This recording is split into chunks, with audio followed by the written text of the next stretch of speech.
Assalamualaikum warahmatullahi wabarakatuh. Selamat pagi dan salam sejahtera untuk kita semua. Riwayat hidup Profesor Dr. Insinyur Widodo MS. Profesor Dr. Insinyur Widodo MS, selanjutnya saya akan memanggilnya Pak Wid. Lahir di Magetan, Jawa Timur pada 15 November 1959. Pada saat ini beliau sebagai tenaga pendidik atau staf pengajar di Departemen Proteksi Tanaman Fakultas Pertanian IPB. Pak Wid merupakan anak terakhir dari 4 bersaudara, pasangan Bapak Wiro Miharjo dan Ibu Kasipah.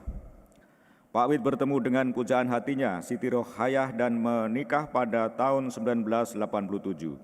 Pak Wid dengan Ibu Siti Rohayah dikaruniai 3 putra-putri, yakni Mega Nur Adini,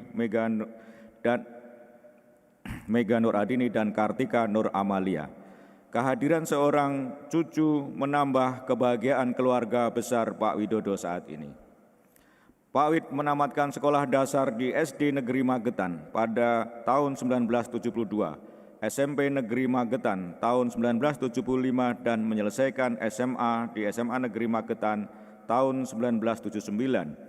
Pak Wid menyelesaikan pendidikan S1 pada tahun 1984 dan pendidikan S2 pada tahun 1993 di jurusan Hama dan Penyakit Tumbuhan Fakultas Pertanian IPB.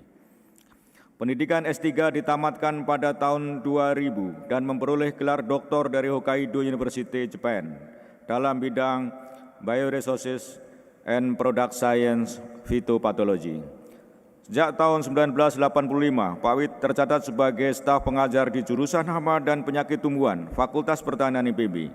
Selama menjadi staf pengajar, Pak Wid sudah membimbing dan meluluskan lebih dari 200 mahasiswa yang terdiri dari 143 mahasiswa S1, 44 mahasiswa S2, dan 21 orang doktor. Selain sebagai staf pengajar dan peneliti, Pak Wid juga tercatat menjabat sebagai Kepala Klinik Tanaman IPB di beberapa periode, Kepala Program Pertanian Berkelanjutan Pusat Penelitian Lingkungan Hidup IPB pada tahun 2001 sampai 2004, anggota Senat Fakultas Pertanian IPB 2016-2021 dan 2022 sampai sekarang, anggota Dewan Pakar Tani Center IPB 2021 sampai sekarang. Dedikasi Pak Wid dalam meneliti dan mengembangkan konsep dan teknik pengendalian penyakit tanaman telah diakui dan beberapa tulisannya telah dimuat dalam jurnal-jurnal ilmiah. Atas pengabdiannya, Pak Wid mendapat anugerah Satya Lencana Karya Satya 20 tahun dan Satya Lencana Karya Satya 30 tahun dari Presiden Republik Indonesia. Dalam dunia keprofesian, Pak Wid pernah menjadi anggota The Pathological Society of Japan 1997 sampai 1999. Pada saat ini juga menjadi anggota aktif pada Perhimpunan Fitopatologi Indonesia sejak tahun 1985. Sejak tahun 2005 hingga sekarang, Pak Wid juga menjadi anggota The International Society of South Asia of Agricultural Science. Demikian juga menjadi anggota Perhimpunan Mikologi Indonesia atau Mikoina sejak tahun 2013 hingga sekarang. Pak Wid dikenal sebagai dosen yang aktif dalam mengamati, meneliti, dan memberikan saran kepada pelaku dan pembuat kebijakan, terutama dalam pengelolaan kesehatan tanaman. Pak Wid juga berhasil menemukan beberapa mikroorganisme baik cendawan maupun bakteri yang mampu mendukung kesuburan tanaman serta berkemampuan menekan dan mengendalikan penyakit tanaman baik pada tanaman pangan, hortikultura, dan perkebunan. Pak Wid juga terlibat di dalam program-program pengembangan masyarakat dan konsultasi teknis seperti dalam pendampingan penerapan PHT pada Paper Bangka Project pada PT GSSI dan GIZ. Pembinaan petani jeruk di Bangli, kerjasama IPB dengan pemerintah Kabupaten Bangli, koordinator kerjasama IPB, Pemkab Garut, klinik tanaman pada Project I Am Here IPB, dan secara rutin menjadi narasumber untuk Pest Risk Analysis pada Pusat Karantina Tumbuhan Kementan Republik Indonesia. Pak Wid terkenal sebagai staf pengajar yang rajin untuk turun ke lapangan, bertemu dan berdiskusi dengan sahabat petani. Oleh karenanya, tidak heran jika Pak Wid juga menjadi koordinator pakar pada Jaringan Petani Gerakan Petani Nusantara. Demikian riwayat hidup Profesor Dr. Insinyur Widodo MS. Terima kasih. Assalamualaikum warahmatullahi wabarakatuh.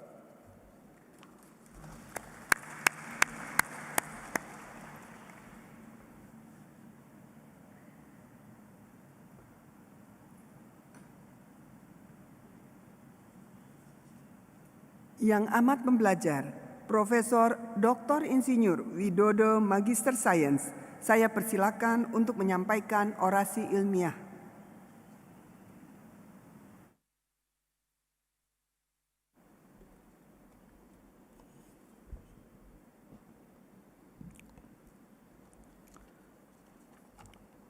Sampurasun, salam sejahtera bagi kita semua. Assalamualaikum warahmatullahi wabarakatuh. Yang terhormat Rektor IPB, Ketua dan anggota Majelis Wali Manat IPB, Ketua dan anggota Senat Akademik IPB, anggota Dewan Guru Besar IPB, para Wakil Rektor, Dekan, dan pejabat struktural di lingkungan IPB, para dosen, tenaga kependidikan, mahasiswa, dan alumni, keluarga, sahabat, dan para undangan sekalian. Perkenankanlah saya sebagai Guru Besar Tetap Fakultas Pertanian IPB dalam bidang ilmu penyakit tumbuhan menyampaikan orasi ilmiah yang berjudul Pendekatan Ekologis dalam Pengelolaan Kesehatan Tanaman menghadapi kasus penyakit busuk pangkal batang dalam program peremajaan kelapa sawit. Para hadirin yang saya hormati, dalam kehidupan sehari-hari, sebagian besar dari kita tidak dapat lepas dari salah satu komponen penting dalam menyajikan masakan untuk keluarga tercinta kita. Apa itu? Yaitu minyak nabati yang bahan bakunya berasal dari tanaman. Di antara 9 jenis tanaman yang dapat dimanfaatkan sebagai sumber bahan baku untuk minyak nabati tersebut, kelapa sawit merupakan bahan yang masih menjadi andalan sampai saat ini. Dari produksi minyak nabati dunia, kelapa sawit mampu berkontribusi 36% dari total produksi dengan hanya memanfaatkan 8,6% dari seluruh lahan yang dibutuhkan untuk produksi bahan bakunya. Di antara negara-negara penghasil utama kelapa sawit, Indonesia menempati tempat teratas dengan total produksi pada tahun 2022 sebesar 46,729 juta ton per tahun.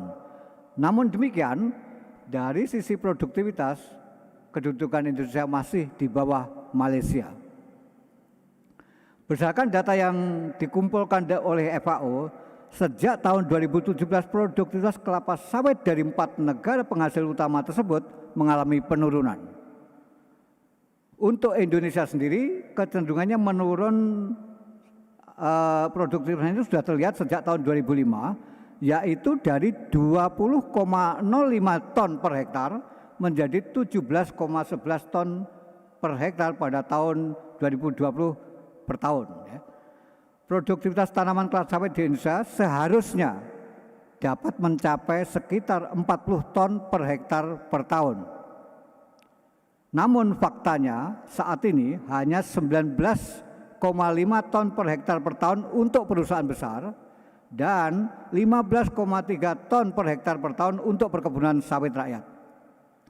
Penurunan dan kesenian produktivitas ini dapat disebabkan oleh salah satu faktor atau gabungan beberapa, yaitu umur tanaman, daya dukung lahan yang menurun, dan permasalahan serangan organisme pengganggu tanaman. Jika kelapa sawit masih dalam kisaran umur produktif, penurunan produktivitas dapat terjadi karena lahan atau budidaya yang tidak sehat, organisme pengganggu tanaman, atau gabungan dari keduanya. Salah satu organisme pengganggu tanaman penting yang dapat menyebabkan penurunan ini adalah Ganoderma boninens sebagai penyebab penyakit busuk pangkal batang. Hadirin yang terhormat, berdasarkan studi genetika, sebenarnya Ganoderma boninens sudah hidup di habitat hutan alami jauh sebelum kelapa sawit yang aslinya dari Afrika dibudidayakan secara komersial di Indonesia. Namun karena tingginya keanekaragaman jenis, umur tanaman, berakamnya mikrob di habitat tersebut, serta tidak adanya dominansi patogen tanaman, termasuk di antaranya cendawan Ganoderma boninens, maka ledakan penyakit tanaman tidak pernah terjadi. Cendawan tersebut hanya akan menyerang pada individu tanaman yang lemah atau mengalami penuaan secara alamiah, kemudian menguraikan jaringan matinya menjadi nutrisi yang dapat dimanfaatkan oleh tumbuhan lainnya. Ketika lahan dibuka dan kelapa sawit generasi pertama dibudidayakan, penyakit tersebut pada tanaman muda hampir tidak pernah terjadi. Dan serangan mulai nampak ketika tanaman sudah menua, sekitar 15-30 tahun. Itu pun dengan tingkat serangan yang masih sangat rendah dan tidak merugikan secara ekonomi. Fenomena ini terjadi karena penyebab penyakit tersebut mudah beradaptasi dengan substrat yang berasal dari jaringan kelapa sawit. Meskipun penyebab penyakit belum mendominasi habitat tersebut, tetapi keragaman dan populasi mikrob lainnya sebagai kompetitor sudah mulai berkurang. Mulai berkurangnya nutrisi di lahan yang terkuras melalui pemanenan yang mengakibatkan tanaman lemah juga menjadi pemicu mulai munculnya penyakit tersebut. Dikarenakan adanya dominansi patogen akibat akumulasi di lahan, semakin berkurangnya mikrob kompetitor, serta kemungkinan adanya dampak perubahan iklim, penyakit BPB semakin menjadi masalah pada pertanian kelapa sawit peremajaan. Pada penanaman generasi peremajaan ini, tingkat serangannya semakin meningkat dan semakin banyak terjadi pada tanaman kelapa sawit yang masih muda. Hal ini akan dapat menjadi ancaman serius bagi keberlanjutan produksi kelapa sawit jika tidak ditangani dengan baik. Oleh karena itu, kita perlu memahami penyebab kondisi seperti di atas ini menjadi kunci yang sangat penting. Para hadirin yang terhormat dan saya muliakan, sebenarnya permasalahan munculnya penyakit BPB ini pada pertanaman kelapa sawit sudah lebih dari 90 tahun. Penelitian serta publikasi tentang hal tersebut juga sudah sangat banyak. Namun sampai saat ini permasalahannya belum dapat diatasi dengan baik dan cenderung semakin meningkat sebagaimana rangkuman yang kami tulis. Lantas mengapa hal tersebut terjadi? Hal ini dikarenakan sebagian penelitian tadi difokuskan pada tanaman individual atau lingkungan yang sifatnya lokal. Selain itu, menurut pemikiran saya, sedikit penelitian yang menggunakan pendekatan berbasis salah satu karakteristik dasar penyebabnya, yaitu sebagai patogen lemah. Para hadirin yang saya hormati, agar strategi pengelolaan penyakit tumbuhan ini berhasil dan berguna dan berdaya guna, diperlukan pemahaman yang menyeluruh terhadap komponen penyusun epidemi penyakit yang akan kita kelola tersebut melalui pemahaman konsep segitiga dan piramida penyakit. Dalam konsep segitiga penyakit, epidemi akan terjadi jika ketiga komponennya terpenuhi, yaitu jumlah inokulum yang virulen dalam jumlah banyak di dekat tanaman. Dan saat ini sudah terjadi. Tanaman inang dalam keadaan rentan dan lingkungan baik abiotik maupun biotik mendukung hubungan antara inang dan patogen. Dari komponen patogen, beberapa karakteristik dasar yang perlu kita pahami untuk menyusun strategi penanganan penyakit busuk pangkal batang, antara lain parasit fakultatif dan bersifat patogen lemah yang akan mudah menyerang jika kondisi tanaman lemah. Mampu mengkolonisasi sisa tanaman sakit sebagai substrat yang berperan sebagai sumber inokulum. Tapi patogennya juga sebagai kompetitor yang lemah terhadap mikrob saprobit obligat lainnya yang berperan sebagai dekomposer atau agensia antagonis. Terkait komponen tanaman inang, saat ini sudah banyak ditemukan sumber plasma nutfah yang memiliki gen ketahanan sebagai tetua. Namun dalam program perakitan varietas yang tahan masih banyak mengalami kendala dan memerlukan waktu yang lebih lama. Karena penyebabnya bersifat sebagai patogen lemah, maka semua faktor yang dapat meningkatkan kebugaran tanaman akan dapat mencegah terjadinya epidemi. Dan sebaliknya, jika faktor tersebut menyebabkan tanaman tidak tumbuh secara optimal. Karena saat ini inokulum sudah banyak terdapat di lahan, sementara belum tersedia varietas komersial yang tahan terhadap penyakit ini, maka pengelolaan komponen lingkungan baik biotik maupun abiotik menjadi faktor kunci yang akan menentukan terjadi atau tidaknya penyakit BPB ini. Pengaruh komponen lingkungan terhadap epidemi penyakit dapat terjadi secara tidak langsung melalui pengaruhnya terhadap tingkat kebugaran tanaman inang dan atau secara langsung yaitu terhadap populasi patogennya itu sendiri.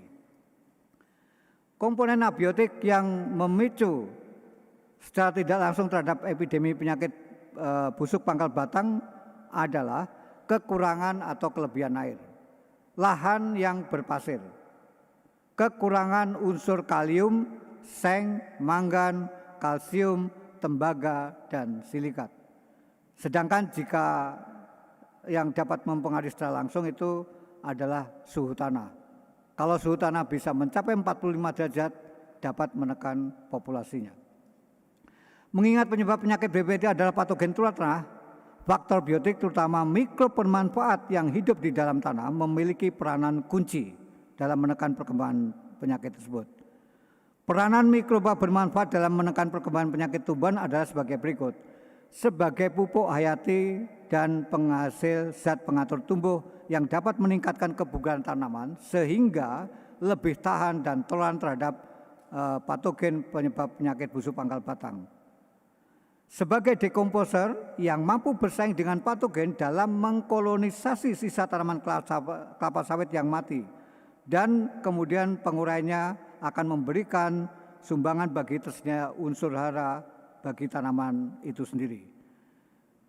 Kemudian manfaat yang lain adalah sebagai agen pengendalian hayati sehingga dapat mengurangi jumlah inokulum patogen.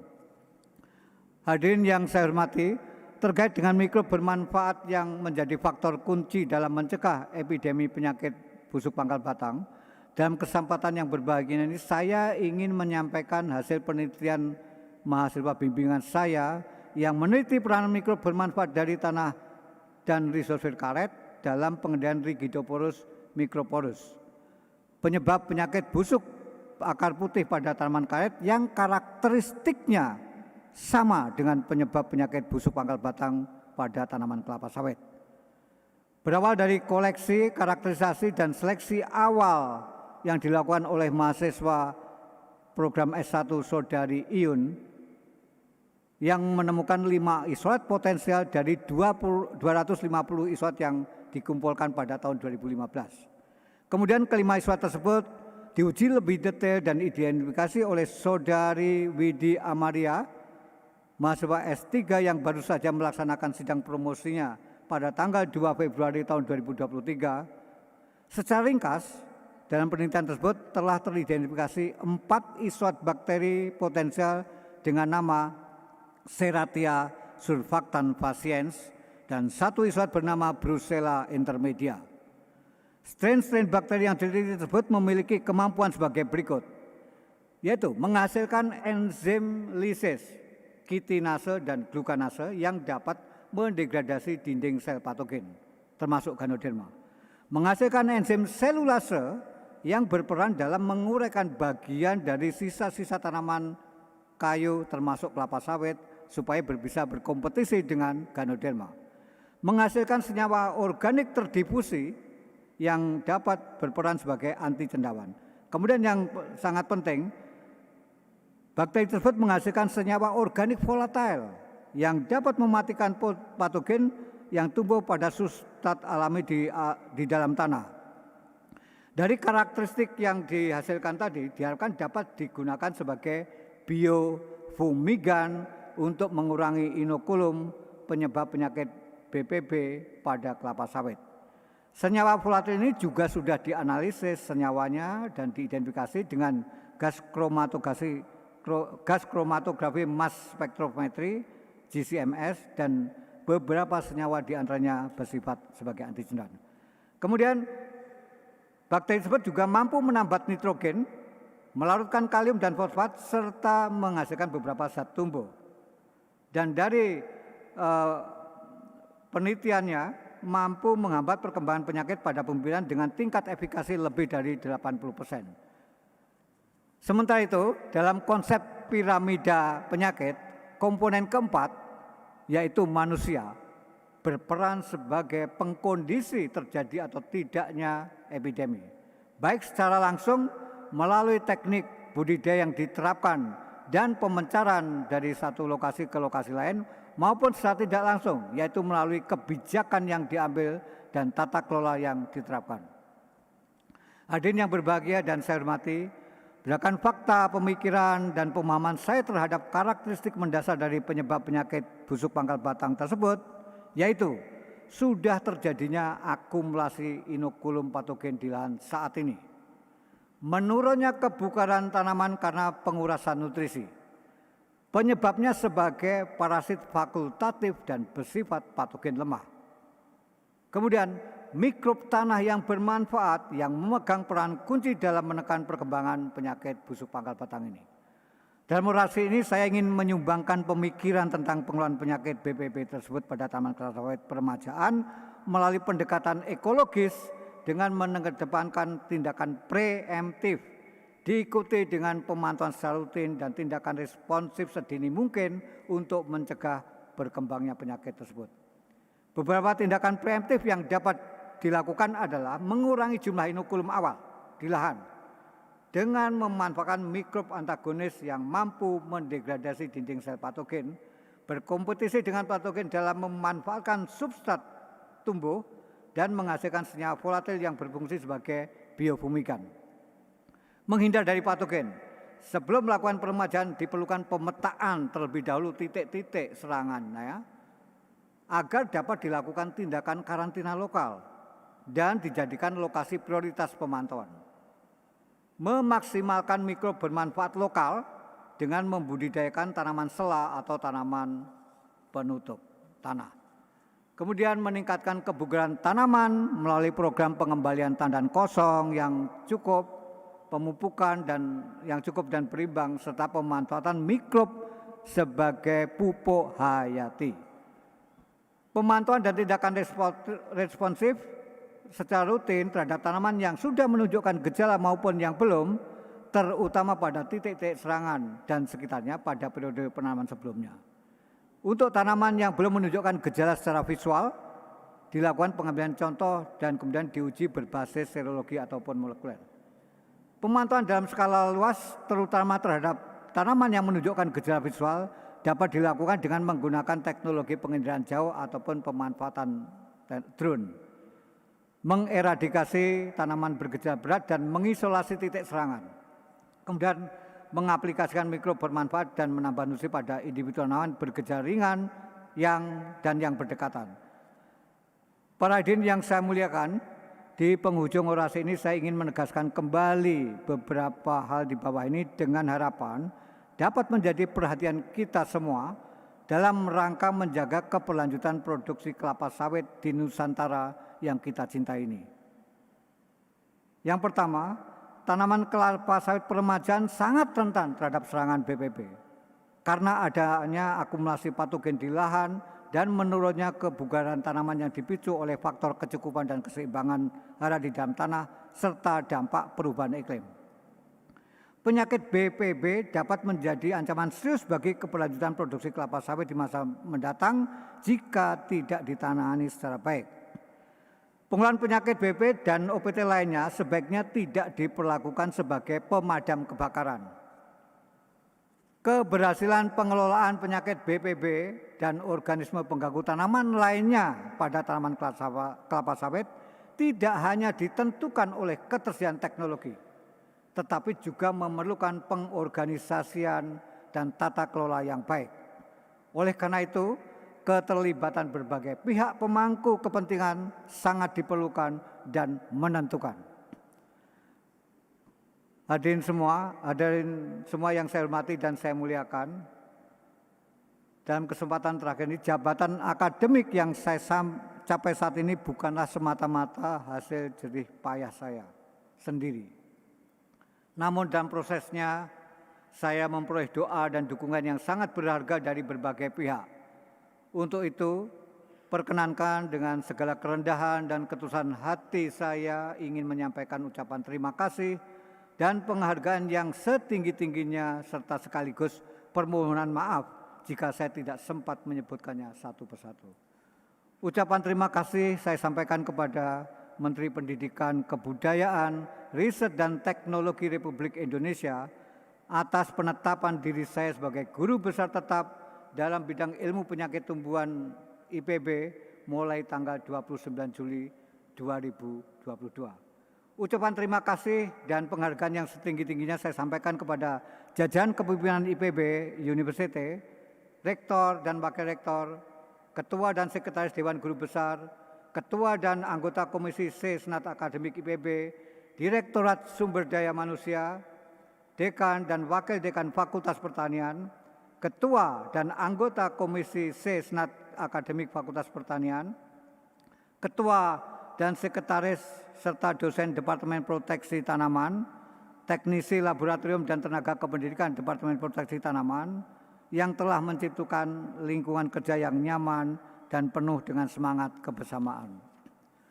Terima kasih juga saya sampaikan kepada tim Dewan Guru Besar IPB, Direktorat Administrasi Pendidikan dan Penerimaan Mahasiswa Baru, Direktorat Sumber Daya Manusia yang telah membantu mengorganisir proses dan kegiatan orasi ilmiah saya dengan baik dan penuh semangat. Tim administrasi pengurusan guru besar di Departemen Proteksi Tanaman dan Fakultas Pertanian yang membantu mengurus kebutuhan administrasi menjadi guru besar. Tak lupa saya ucapkan terima kasih yang tak terhingga kepada tim klinik tanaman sebagai teman setia diskusi tentang kesehatan tanaman di lapangan. Kepada guru-guru saya di SDN Bulukerto, guru SMP Negeri 1 Magetan dan guru SMA 1 Negeri 1 Magetan, pembimbing S1 saya Profesor Utomo Kartosuwondo, pembimbing S2 Profesor Maiti Sinaga dan pembimbing S3 saya di Hokkaido University Profesor Akira Ogoshi. Terima kasih atas bimbingan dan teladan selama proses ngangsu kawruh. Kepada Mbak Gin dan Bu Sistiati Haryadi yang selalu mendorong dan menyemangati dalam pengajuan guru besar. Khusus kepada Pak Hermanu,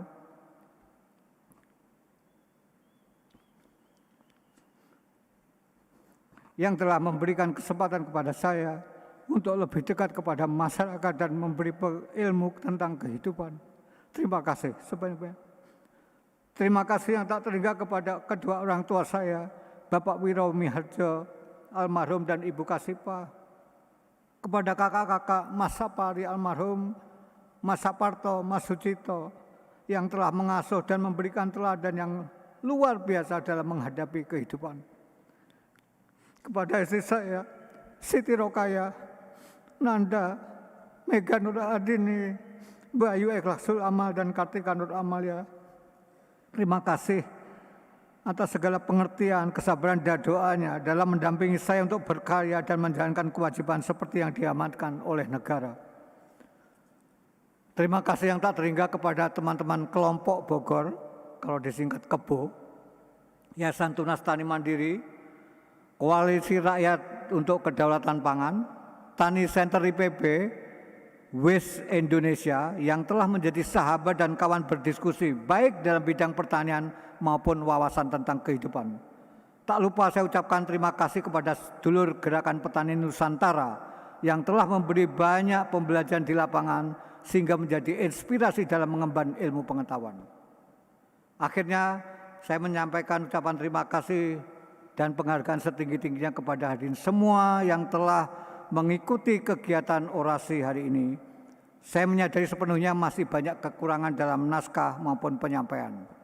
Oleh karena itu, perkenankan permohonan maaf yang sebesar-besarnya. Semoga Ibu, Bapak, dan hadirin semua beserta keluarga tercinta selalu dikaruniai sehat, selamat, dan hidup berbahagia. Sebelum saya menutup orasi ini, mohon berkenan saya menyampaikan kutipan berikut ini. Berbagi manfaat untuk keberlanjutan. Mulya dhewe biasa, mulya bebarengan luar biasa. Wabillahi taufik wal hidayah. Wassalamualaikum warahmatullahi wabarakatuh. Atur nuhun.